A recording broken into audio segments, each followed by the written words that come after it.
하나님의 말씀은 사도행전 2장.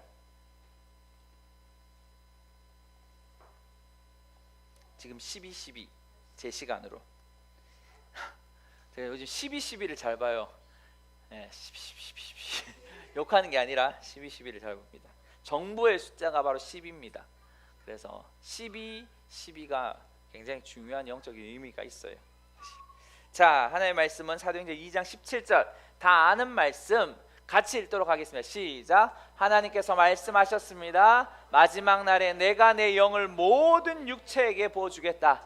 그래서 너희 아들들과 너희 딸들은 예언을 하고 너희 젊은이들은 환상을 보고 너희 나이 든 사람들은 꿈을 꿀 것이다. 아멘. 믿으십니까? 기도하겠습니다. 아버지 하나님 감사합니다. 주님, 우리를 더 자유함 가운데 걸어가게 하여 주십시오. 우리를 더 주님의 임재 안에 깊이 잠기게 하여 주십시오. 주님을 원합니다. 예수님의 이름으로 기도드립니다. 아멘. 자, 오늘은 세 번째, 꿈에 대한 이야기들을 하려고 합니다. 꿈이 왜 하나님의 4차원의 세계, 무한의 공간, 무한의 시간 가운데 접촉할 수 있는 도구가 됩니까? 라고 이야기할 때 여러분 기억하셔야 돼요. 오늘 하나만 딱 기억하시면 돼요. 그게 뭐냐면 하나님도 뭘 가지고 있어요? 하나님도 꿈을 가지고 계시다는 거예요. 여러분, 하나님이 꿈이 있으세요. 믿으십니까? 여러분, 여기 제가 꿈이라고 했을 때 우리 지금 잠자는 꿈을 얘기하는 게 아니에요. 제가 여러분의 꿈을 꾸는 것, 여러분의 미래를 향한 꿈을 꾸는 걸 이야기하는 거예요. 하나님이 미래를 향한 꿈을 꾸신다? 여러분 좀 특이하지 않습니까? 근데 한번 생각해 보세요. 오늘 우리가 좀 그것들을 볼 건데, 여러분 창세기 1장 28절을 보면 하나님이 뭐라고 말씀하세요? 내가 사람을 만드는데, 우리 사람을 만들자라고 말해요. 우리가라고 말해요. 삼위일체 하나님에 대한 이야기가 나오죠. 우리가 사람을 만들자라고 말하면서 그들을 통해서 뭐 하기 원하세요? 하나님이 생육하고 번성하고 땅에 충만하고 땅을 정복하고 다스려라. 이것이 너의 뭐다? 사명이고 부르심이다라고 말하죠. 할렐루야. 그러니까 하나님이 무슨 꿈을 가지고 있어요? 지금 사람을 통해서 하나님의 나라가 뭐하긴 다스리기를 꿈을 가지고 계신 거예요. 할렐루야. 보이십니까? 지금 하나님이 꿈을 가지고 있다는 것. 근데 그 꿈이 뭐예요? 산상조각 난 것처럼 보였어요. 근데 누구를 통하여 그 꿈이 다시 실행되어지죠? 예수 그리스도를 통해서 실행되어지죠.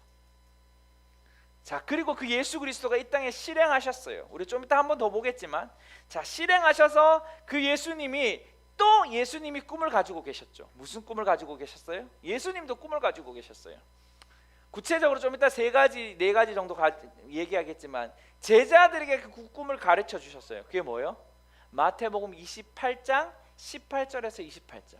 내가 하늘로부터 땅의 모든 권세를 하나님이 나에게, 아버지가 나에게 주셨다. 그러면서 뭐라고 말해요? 너희는 가서 모든 족속으로 제자를 삼아라. 다시 말해서 예수님이 무슨 꿈을 가지고 계셨어요? 이 제자들을 통하여, 사도들을 통하여, 그리고 믿음의 사람들을 통하여 모든 열방이 뭘 하는? 제자가 되는 꿈을 가지고 계신 것이죠. 할렐루야. 그래서 우리 교회의 부르심이 뭐예요? 우리 교회의 비전을 제가 왜 처음 이렇게 우리가 매달 이거 해야 될 것 같아요. 사실은 매주 하면 좋지만 그렇게는 못할 것 같고, 매달 여러분의 부르심을 새겨드리고 싶어요. 열방을 제자하는 것은 사실 우리의 부르심이 아니에요. 아버지의 부르심인 거죠. 예수 그리스도의 꿈인 것이죠. 할렐루야. 지금 제가 하나님의 임재를 느낍니다. 제가 순간 예수님의 꿈입니다라고 할 때 제가 하나님의 임재를 순간 느껴요. 여러분 그거 한번 생각해 보셨어요? 이것이 예수님의 꿈이었다는 거. 열방이 하나님을 예배하는 것이 하나님의 꿈이세요. 그래서 뭐라고 말해요? 요한계시록 7장에 보면 이렇게 말해요. 모든 족속과 모든 나라가 뭐예요? 하나님을 예배한다라는 거. 그것이 예수님의, 하나님 아버지의, 성령님의 꿈이신 거예요. 그래서 우리는 뭐 해야 되면 사실 꿈을 가지고 있어야 되는 거죠. 여러분 꿈이 있으십니까? 여러분 무슨 꿈을 가지고 계세요? 자, 우리가 좀 더 예수님의 꿈을 좀 더 구체적으로 보려고 합니다. 오늘 이것만 보고 마칠 거예요. 진짜 좋겠죠? 짧아요. 그래서 예. 예수님의 꿈을 보면 세 가지가 나옵니다. 예수님의 꿈. 첫 번째 예수님의 꿈은 뭐예요? 아까 말했죠. 하나님이 주셨던 꿈이 있었는데, 사람들을 통한 꿈이 있으셨는데, 생육하고 번성하고 땅에 충만하고 땅을 정복하고 다스리는 꿈. 그런데 그것이 깨어졌죠. 그리고 그 꿈을 이루시는 것이 예수님이셨어요. 자, 그 예수님이 오셔서 뭐 하셨어요? 하나님의 나라가 이런 거야 라고 가르쳐 주셨어요. 공생의 기간. 그죠? 어떤 거였죠? 병이 없는 거야 라고 가르쳐 줬어요. 할렐루야. 제 얘기가 따로, 이거 또 반복할 거예요. 야, 하나님의 나라는 귀신이 없어 라고 가르쳐 주셨어요. 왜요? 마태복음 제가 좋아하는 4장 23절과 9장 35절에 이렇게 반복해서 이야기해요. 뭐라고 말해요? 모든 마을과 모든 도시를 다니면서 하나님의 나라를 가르치고 전파하고 병든 자를 고치고 모든 약한 것을 자유케 했다. 그것이 딱 4장 23절과 9장 35절 마태복음에 딱 나와요. 그리고 그 사이에 뭐가 나오냐면 하나님의 나라가 무엇인 어떤 원리로 풀어지는지를 쭉 설명해 주는 것이 바로 5장과 8장 사이입니다. 8장입니다. 그러니까 성경에서 말하면 대꾸법을 사는 거예요. 처음과 끝이 같은 것을 통해서 이 내용을 설명하는 것이죠. 마태복음 그렇게 펼쳐져 있어요. 자, 그러면서 제가 말하고 싶은 건 그게 아니라, 첫 번째 우리 기억해야 될 것은, 그러면서 예수님이 그것만 이야기한 것이 아니라 결정적으로 그러면서 예수님이 뭐 하셨어요? 죽으셨죠. 모든 죄를 위해서 죽으신 거 맞아요. 그런데 모든 죄만을 위해서 죽은 것뿐만 아니라 로마서 3장에 뭐라고 말합니까? 우리 모두가 하나님의 뭐에 이르지 못했다? 영광에 이르지 못했다. 다시 말해서 예수님은 우리의 모든 죄를 위해 짊어지시고 죽으신 거 맞아요. 그런데 우리가 뭐 하기 위해서, 우리가 그 하나님의 영광에 참여하기 위해 죽으신 것이죠.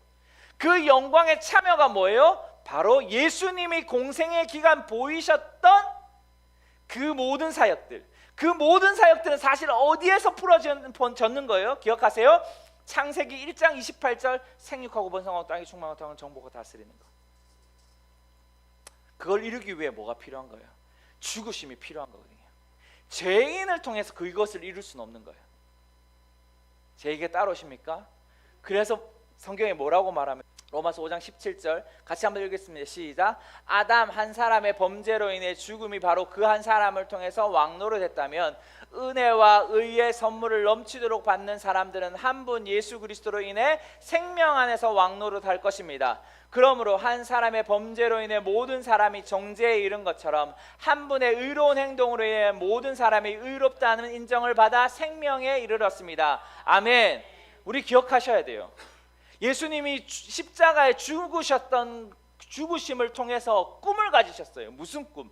모든 믿는 자들이 뭐하는? 생명 가운데 왕노릇하는. 할렐루야. 여기 또 뭐라고 말해요? 모든 사람이 의롭다고 인정을 받는 그 꿈을 예수님은 가지시면서 뭐 하신 거예요? 십자가에 죽으신 것이죠. 여러분 한 사람 한 사람을 그리면서 이 사람들이, 이 딸이, 이 아들이 세상 가운데 왕노릇하는 것을 꿈을 가지신 거죠. 여러분 생각 한 사람 한 사람을 그리면서 십자가에 죽을 수 있었던 것은 이들이 의인의 삶을 살 수 있다라는 그 그림을 가지고 죽으신 것이죠. 여러분 예수님의 죽음이 그렇게 그래서 하찮은 게 아닌 거예요. 단지 우리를 죄에서 구원하는, 그래서 천국 가는 그 역할만 하는 게 아니에요. 그 천국 이상의 삶, 할렐루야, 그 이상의 삶을 위해 죽으신 것이죠. 바로 왕노릇과 의로움, 그것을 위해 죽으신 거예요. 첫 번째. 자, 두 번째 우리가 한번 볼게요. 두 번째는 정말 저는 좋아하는 말씀이 있어요. 그게 또 하나 있는데 이사야 53장의 말씀입니다. 53장 4절인가요? 한번 볼까요? 이렇게 말하죠. 5절. 같이 읽읍시다. 시작. 그러나 사실은 우리의 허물이 그를 찔렀고 우리의 악함이 그를 짓뭉갰다. 그가 책망을 받아서 우리가 평화를 누리고 그가 매를 맞아서 우리의 병이 나은 것이다. 아멘. 예수님이 채찍에 맞았어요. 예수님이 왜 채찍에 맞아요? 그 사람들이 채찍을 때렸기 때문에.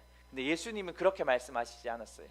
왜 예수님이 채찍에 맞는데 아무 말씀하지 않았어요? 우리의 질병에서 나음을 얻기 위한 꿈을 가지고 계신 거죠. 우리가 그래서 질병을 가질 필요가 없는 것이죠. 우리는 암을 소유할 필요가 없는 거예요. 왜요? 예수님은 채찍에 맞음으로 우리의 모든 질병을 해결하셨다라는 꿈을 가지셨기 때문에 그렇죠. 베드로전서도 이렇게 말하고 있어요. 베드로전서 볼까요? 같이 읽읍시다. 시작. 그분이 친히 나무에 달려 자기 몸으로 우리의 죄를 짊어지셨으니 이는 우리가 죄에 대해 죽고 의에 대해 살게 하시는 것입니다. 그분이 채찍에 맞음으로 여러분이 나음을 얻었습니다. 아멘. 이사야서 말씀을 통해 인용하고 있죠. 여러분의 질병을 가지고 있으면 안 돼요. 그건 정상이 아닌 거예요. 왜요? 예수님이 꿈을 가지셨는데 채찍에 맞으면 내가 채찍에 맞음으로 모든 질병이 해결됐구나라는 것들이 있기 때문에. 할렐루야. 여러분, 우리가 코로나를 한동안 무서워했죠. 그 무서워한 두려워한 이유가 뭐예요? 이 말씀, 예수님의 꿈을 여러분이 이해하지 못했기 때문에 그런 거예요. 사실은 죽고자 하는 자는 살고 살고자 하는 자는 죽는다. 여러분, 죽음을 두려워하십니까? 한 번씩 두려워요. 나도. 그런데 우리가 그 죽음을 뛰어넘을 수 있는 이유가 뭐예요?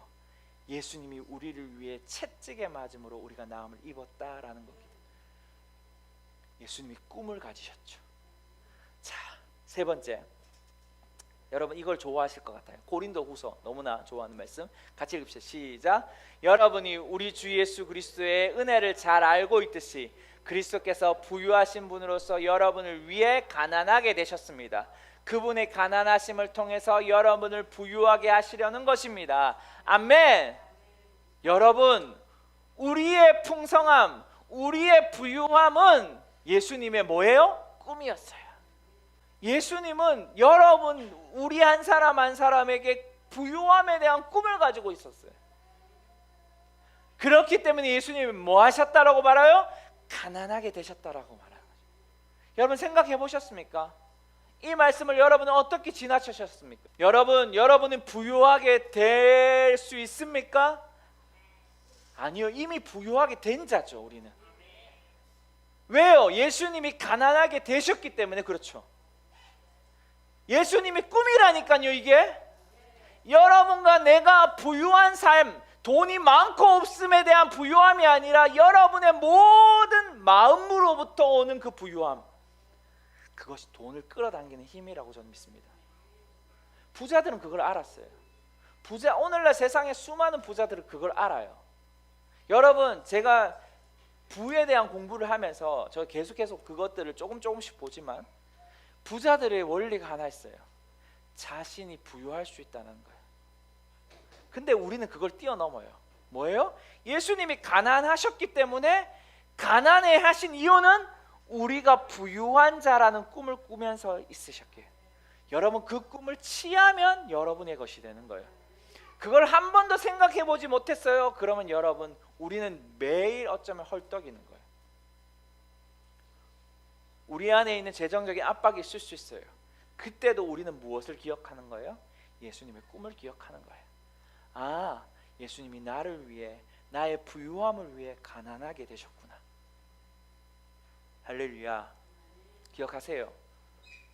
여러분, 예수님은 꿈을 가지고 계셨어요. 이렇게 하나님 아버지도 꿈을 가지고 계셨고 예수님도 꿈을 가지고 계셨어요. 우리가 좀 본문으로 돌아갑시다. 자, 오늘 본문 안에는 성령 세례를 받은 사람이 나오죠. 성령 세례를, 사실 본문의 2장에 성령이 임하시고 그 성령이 임해서 방언이 막 터지고, 그래서 그 방언은 소리를 들은 그 당시에 오순절 날이었기 때문에 흩어진 디아스포라 성도들이 제사를 위해서 절기를 지키기 위해 왔죠. 각 지역마다. 그러면서 그 소리를 들은 사람들이 신기하게 생각하죠. 그 이야기를 베드로 사도가 지금 설교하고 있는 부분, 이 현상은, 이 지금 술 취한과 같은 이러한 모습은, 이 여러분의 각 나라의 언어로 말하는 이 모습은 바로 요엘서에서 말한 하나님이 마지막 날에 내가 내 영을 부어줄 건데 너희 자녀들은 예언하고 너희 청년들은 환상을 보고 너희 아비들은 나이 든 사람은 꿈을 꿀 거다라고 말한 그 예언이 지금 성취되어져 있는 그림이야 라고 말하는 것이죠. 그렇다면 여러분, 이 2장 17절이 어떻게 여러분 안에 그려졌는지 모르겠어요. 제가 어떤 예전에 이런 얘기를 들었어요. 어떤 이 17장의 원어를 보면 예언, 환상, 꿈, 이것은 은사주의에서 말하는 예언과 환상과 꿈이 아니다라는 거예요. 그래서 제가 다시 한번 이것을 원어적으로 찾아봤어요. 원어적으로 예언이라는 단어를 보니까 너희 아들과 너희 딸들이 예언할 거다라고 그랬어요. 성령이 임하면 그렇게 예언할 거야 라고 말하는데, 이 예언이라는 단어를 딱 보니까, 찾아보니까 이렇게 표현하고 있어요. 계시를 선포하다, 또는 알아맞추다, 또는 미리 일을 예언하다 라고 말하고 있어요. 자, 그래서 사람들은 이렇게 말하죠. 제가 예전에 예언 학교 할 때도 이야기했지만, 구약의 예언이라는 뜻은 말씀을 받다라는 의미가 있어요. 그래서 한치에 뭐가 없어요? 오류가 없는 거예요. 처음 듣는 얘기 같아요. 지금 예언학교 하는 사람들은 기억하셔야 돼요. 그래서 구약의 예언은 한치의 오류가 있으면 어떻게 해요? 큰일 나는 거죠. 예. 그래서 이 사람이 참 예언자인지 아닌 예언자인지 구별하는 것은 딱 하나밖에 없었어요. 하나는 아니지만 이 예언이 맞냐 틀리냐는 거예요. 근데 신약에 왔을 때는 우리가 예언이 뭐예요? 달라지죠. 100% 예언이 맞아야 선지자입니까? 아닙니까? 아니라는 거예요. 자, 그래서 우리는 많은 학자들이 예언을 얘기할 때 오류를 범하는데 100% 이 사람이 예언이 맞아야 된다라고 생각하는 거죠. 제가 그 얘기 하려고 하는 건 아닌데, 아무튼 이 예언이라는 원어적으로 보면 구약적 의미만 있는 것이 아니라 신학적 의미도 있다라는 것을 이야기하고 싶은 거죠. 자, 아무튼 예언은 오늘 의미에서 계시를 선포하는 것, 미래를 예언하는 것, 그 다음에 알아맞추는 것이라는 의미를 가지고 있는 거예요. 자, 두 번째는 환상이라는 거예요. 너희 젊은이는, 여기서 너희 아들과 딸들이라고 말할 때 우리는 성경의 개역 개정을 봤을 때는 자녀들이라는 표현을 쓰잖아요. 그 자녀들, 그러니까 너희 아들과 딸들 이렇게 표현해도 좋고, 자녀들, 어린 자녀들을 이야기해도 좋아요. 자면 안 돼요. 예. 두 번째는 주무시는 분들이 계시는 것 같아서 제가 재미없는 게 제 설교 지금 재미없어요? 그러면 안 돼요. 예. 잠을 자는 것도 제 탓이라 하는데, 자, 두 번째는 환상. 자, 환상을 청년들이라고 말해요. 젊은이들이라고 말해요. 자, 그들을 향해서 환상을 본다라고, 환상이라고 말을 하는데, 여기서 보면 정확하게 환상을 보고라고 말을 해요. 여기서 환상이라는 단어 자체가 이 보고라는 뒤에 보다라는 동사에서 나왔는데, 이렇게 말하고 있는 거예요. 보는 기간, 그리고 외모, 보여지는 것, 그 다음에 놀라운 환상이다라고 말해요. 그래서 이 앞 뒤에 보다라는 그 알리다, 주의하다라는 표현과 함께 쓰여져요. 이것에서부터 유래된 단어가 이 바로 환상이라는 단어예요. 말 그대로요. 그냥 보는 거예요. 이것이 우리가 신학적으로 두 가지로 볼 수 있어요. 하나는 어떤 실제적으로 눈은 뜬 상태에서 보는 환상, 두 번째는 여러분 그림을 그리든지 하는 그림과 같이 오는 하나는 열린 환상, 말 그대로 하나는 닫힌 환상이냐 이런 말이 아니라 그냥 이렇게 연계해서 우리가 생각하는 건 아니고 그림을 보여지는 그림을 이야기하는 거예요. 자, 그리고 마지막 세 번째는 이제 늙은이, 말 그대로 여기에는 나이 든 사람, 개역개정은 늙은이를 아비들이라고 표현하는데 여기 이 표현이 맞는 거예요. 나이 든 사람, 말 그대로. 그 사람들이 뭐 하냐면 꿈을 가진대요. 여기서 꿈이라는 단어가 무슨 의미가 있냐면, 여기에 있는 꿈은 신약에서 딱 한 번 쓰였던 단어입니다. 그게 뭐냐 하면 이렇게 표현하고 있어요. 뭐뭐 안에 뭐뭐 가까이라는 단어와 그 다음에 잠, 죽음, 졸음이라는 단어에서 유래된 단어예요. 말 그대로 말하면 그냥 꿈인 거예요. 잠자다가 꾸는 꿈. 자, 근데 제가 왜 이렇게 쭉 설명을 했을까요?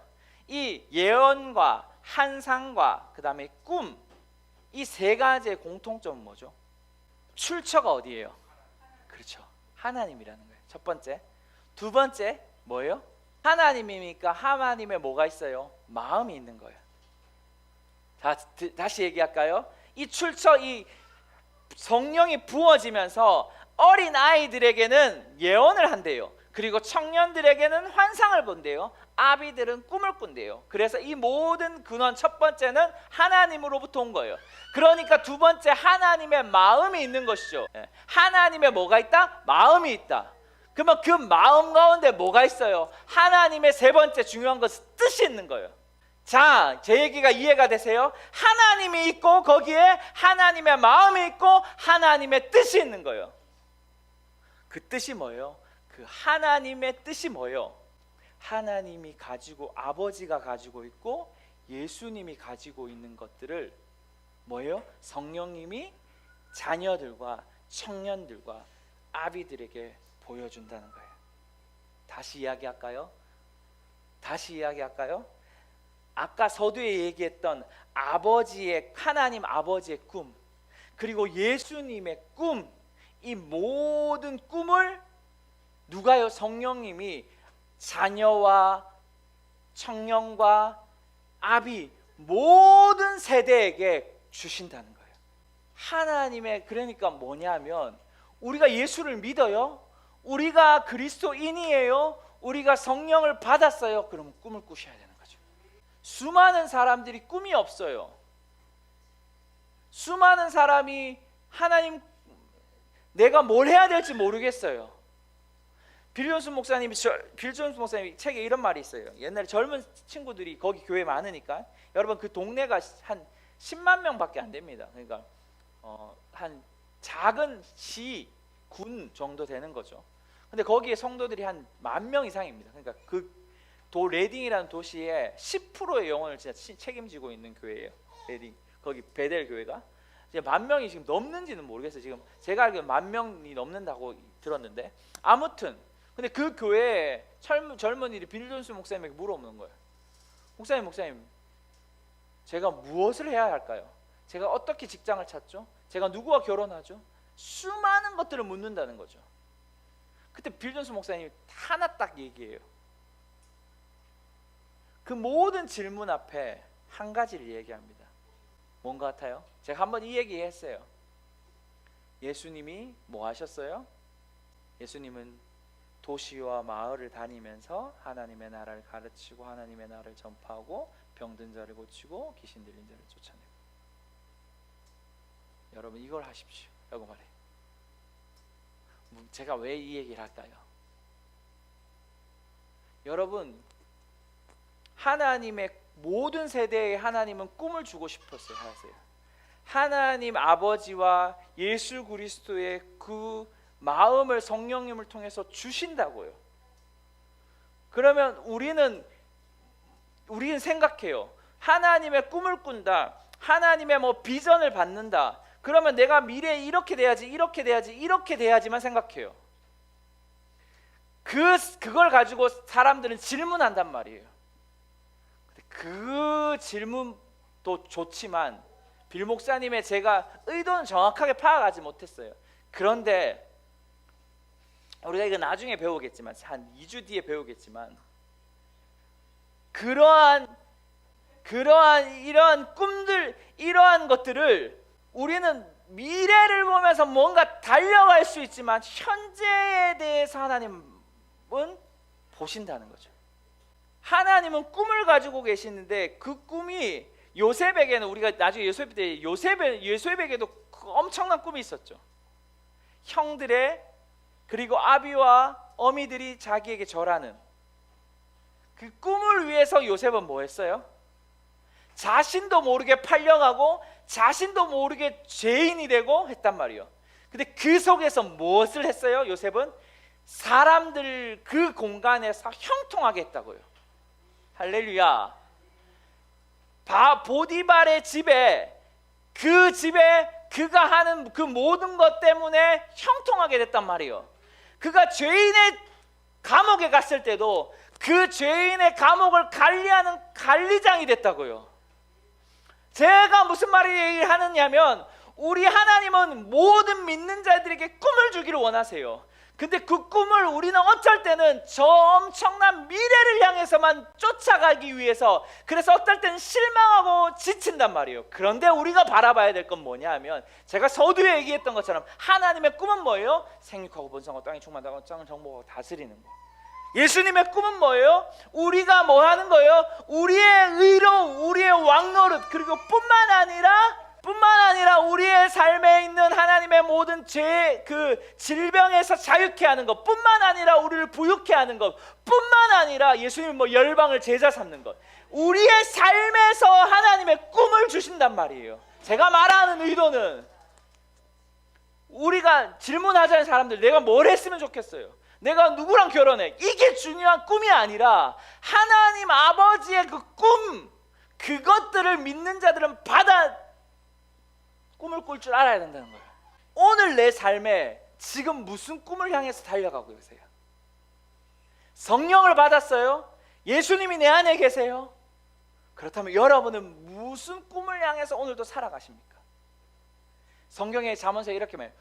꿈이 없이는, 또는 계시가 없으면, 또는 묵시가 없으면 방자하게 행한대요. 이 말과 사도행전 2장 말이 너무 비슷하죠. 자녀들은 예언하고 청년들은 환상을 보고 아비들은 꿈을 꾼다라고 했는데, 여러분의 삶에 그 꿈 40억을 보고 400억을 벌고 4천억을 버는 게 우리의 꿈일 수 있어요.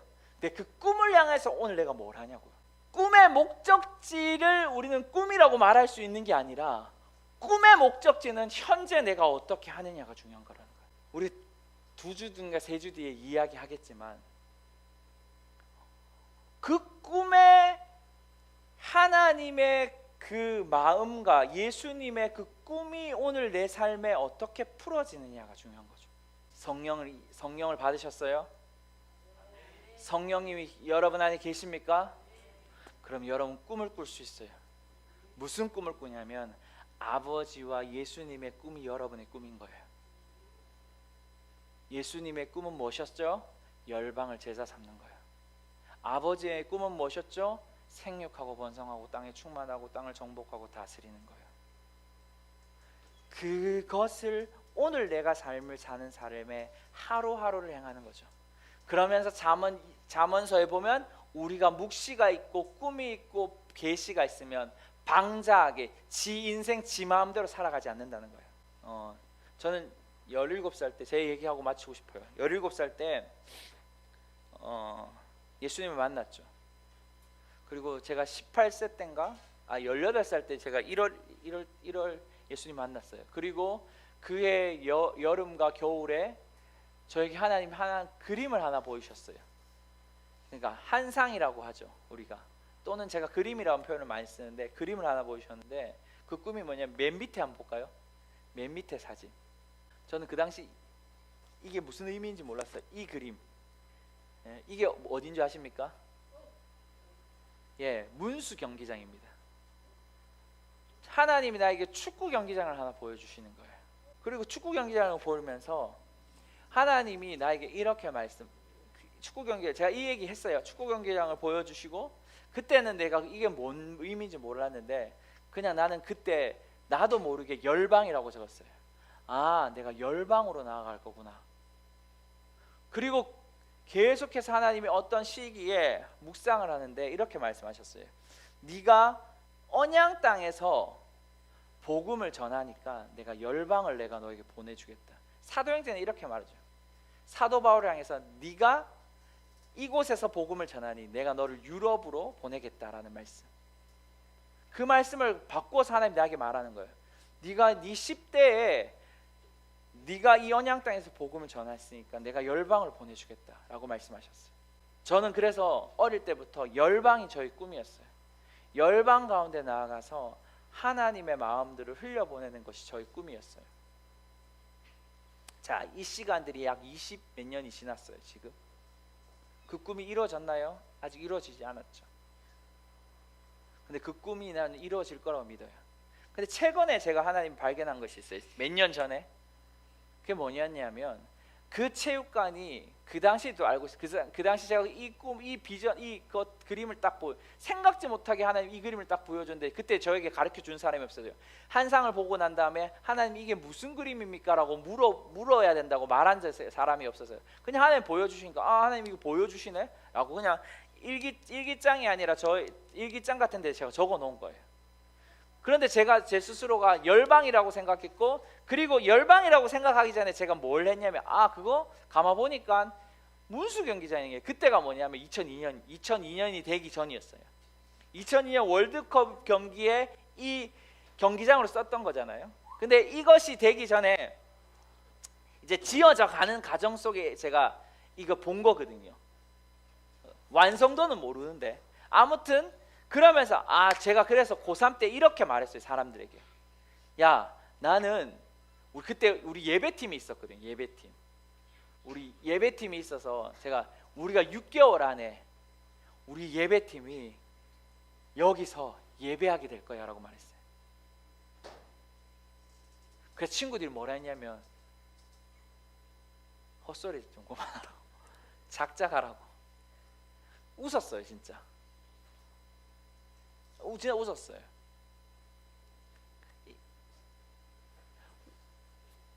그러면서 야 봐라, 내가 할지 못할지 봐라라고 했어요. 결국은 못했죠. 가지도 못했어요. 운동장이 지어졌는지도 모르겠어요. 그때 제가 고3이었거든요. 제가 고3이었고 고1 때 이제 우리가 월드컵이 열렸으니까 이제 이 시간들이 쭉 가면서 제가 아까 첫 번째 이 그림을 보면서 열방이라는 마음 하나랑, 그리고 하나는 그 당시 6개월 안에 하나님께서 내가 여기서 예배할 거야, 다음 세대를 위해서 예배할 거야 라고 했어요. 근데 이걸 쭉 이제 보면서 제가 느꼈던 것이 있어요.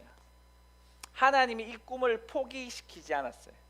그래서 첫 번째는 열방이라는 걸 포기시키지 않았고, 두 번째는 뭐냐면 하나님이 왜 나의 10대 때 저 그림을 보여줬냐는 걸 이제 더 깨달은 거예요. 우리 교회가 바로 저기서 예배할 겁니다 라는 거예요. 제가 지난번에 이 얘기 했었죠. 했는 것 같아요. 어떤 사람은 웃을 수도 있어요. 어떤 사람은 야 우리 지금 성도가 몇 명인데 지금 그렇게 할 거야 라고 얘기할 수 있어요. 근데 저는 지금 그 꿈을 향해서 계속 하루하루를 뭐 하냐면 포기하지 않고 하나님 앞에 나아가는 거예요. 하루하루를 이 묵시 가운데, 계시 가운데, 꿈 가운데로 달려가는 거예요. 이것이 무슨 꿈이었냐면 하나님 아버지와 예수님과 성령님 안에 있는 저를 향한 꿈이었기 때문에. 제 얘기가 이제 좀 정리를 하면, 여러분 우리가 성령을 받으면 하나님의 그 꿈들이 우리에게 옵니다. 성령이 안 와도 믿지 않는 사람들은 꿈이 와요. 그런데 우리 모든 믿는 사람들은 어쩌면 꿈이 없어요. 그래서 어쩌면 누구랑 결혼해야지, 누가 직장을 가져야지, 이걸 자꾸 묻는단 말이에요. 그걸 묻지 말고 꿈이 있는 나도 매일을 꿈을 위해서 달려가고 있어요. 꿈이 없는 것 같은 여러분에게 제가 말하고 싶은 것은 딱 하나예요. 아까도 말했던 빌 목사님이 했던 것처럼 하나님이 가지고 있는 꿈을 여러분 행하십시오. 그냥 여러분 뭔가 꿈이 그려지지 않는 분들이 있어요. 그러면 그 꿈을 향하여 그 꿈을 막 찾으려고 애쓰지 마세요. 어쩔 때는 하나님 아버지의 그 꿈을 매일 여러분의 계시로 받는 거예요. 하나님 내가 오늘 어떻게 해야 되죠? 하나님 내가 오늘 누구에게 복음을 전할까요? 하나님 내가 오늘 직장에서 무엇을 어떻게 하나님의 성품을 드러내죠? 하나님 내가 오늘 직장 가운데 내 상사와 내 부하 직원에게 어떻게 행동해야 될까요? 하나님 분명히 뭐 구체적으로 얘기할 수도 있겠죠. 안 할 수도 있어요. 그러면 여러분들이 하나님 내가 이렇게 하기 원하세요? 하나님 내가 이렇게 뭘 하기 원하세요? 라고 묻는 거예요. 성령을 여러분 모두 받았다면서요. 그러면 하나님의 그 꿈, 이 두 가지 꿈이 여러분 안에서 그냥 실행하시면 된다는 거예요. 제 말은 내가 어렵게 복잡하게 얘기한 것 같겠지만 그렇게 실행하시면 된다는 거예요. 그리고 멀리 있는 꿈이 있어요. 여러분이 400억을 벌고 싶고 4천억을 벌고 싶고, 또 어떤 사람들은 정치가가 되고 싶고, 어떤 사람은 축구 선수가 되고 싶어요. 그러면 그 꿈을 위해서 여러분 하루하루를 살아가셔야 되는 거죠. 하나님, 내가 오늘 뭐 할까요? 두 가지를 말하고 마치고 싶어요. 하나님은 꿈을 가지고 계셨습니다. 모든 사람을 향한 하나님의 꿈이 있어요. 그리고 두 번째, 여러분 말하고 싶은 것은 여러분도 꿈을 꾸셔야 된다는 거예요. 우리는 누구의 형상과 모양이 있어요? 하나님의 형상과 모양이 있어요. 그럼 우리의 하나님과 형상의 모양이 있다면 우리는 그 꿈을 풀어내셔야 되는 거죠. 무슨 꿈요? 하나님의 꿈을요. 꿈이 없다고 여러분 그래서 말하면 안 돼요. 목사님, 난 꿈이 없어요. 그러면 말하면 안 돼요. 믿는 자들은 꿈이 없어요 라고 말하면 안 돼요. 우리 집사님도 꿈을 꾸셔야 돼요. 나이가 우리는 60이든 70이든 80이든 상관없어요. 우리 다음 주에 하나님의 꿈과 3차원의 꿈과 4차원의 꿈에 대한 이야기를 하겠지만, 여러분 기억하셔야 돼요. 여러분이 꿈을 꾸셔야 됩니다. 진짜 여러분이 꿈이 엄청난 꿈이 아니더라도 여러분 하나님의 꿈이 여러분 안에 있어야 돼요. 우리 집사님도 꿈을 꾸셔야 돼요. 여러분 젊은 분은 더 꿈을 꾸셔야 돼요. 목사님, 저는 아기를 보고 있어요. 아니요, 꿈을 꾸셔야 되는 거죠. 그 꿈을 위해서 사는 게 아니지만 그 꿈 때문에 그 꿈을 이제 잉태하기 위해서 여러분 애쓰셔야 돼요. 나중에 또 얘기하겠지만 이 꿈을 잉태하는 것에 고통이 따라요. 꿈이 잉태되어지는데 고통이 안 따를 수는 없어요. 안 따를 수도 있겠죠. 근데 기억하셔야 돼요. 여러분 우리나라 대기업 회장도 고통이 있어요. 그 수만 명의 직원들을 통솔하고 그들을 먹이고 살리기 위해 고통이 따른다고요. 고통이 없는 사람이 없어요. 근데 그 고통을 하나님이 고통으로 아니라 인내의 열매로 바꾸시는 법을 배우셔야 돼요. 나중에 우리가 그것들 나누겠지만, 여러분 꿈을 꾸십시오. 여러분 무슨 사업을 할지 꿈을 꾸십시오. 좋아요. 집사님 꿈을 꾸셔야 돼요. 집사님 꿈을 꾸셔야지 그 꿈을 향하여 나아가는 거예요. 여러분 믿지 않는 사람도 그 꿈을 향해 달려간다고. 믿는 우리는 무슨 꿈을? 아버지 하나님과 예수님의 꿈을 가지시오. 여러분과 내 삶에 더 큰 꿈을 꾸기를 소망합니다. 더 큰 꿈을 꿀지어다. 하나님이 강대하세요. 아멘. 예수님이 광대하세요. 아멘. 그러면 우리 안에 있는 꿈도 뭐 해야 돼요? 광대해야 되는 거예요. 믿는 자의 꿈은 세상에 있는 것보다 더 크셔야 됩니다. 그 꿈이 하나님의 풍성함을 가지고 올 수 있는 원리입니다.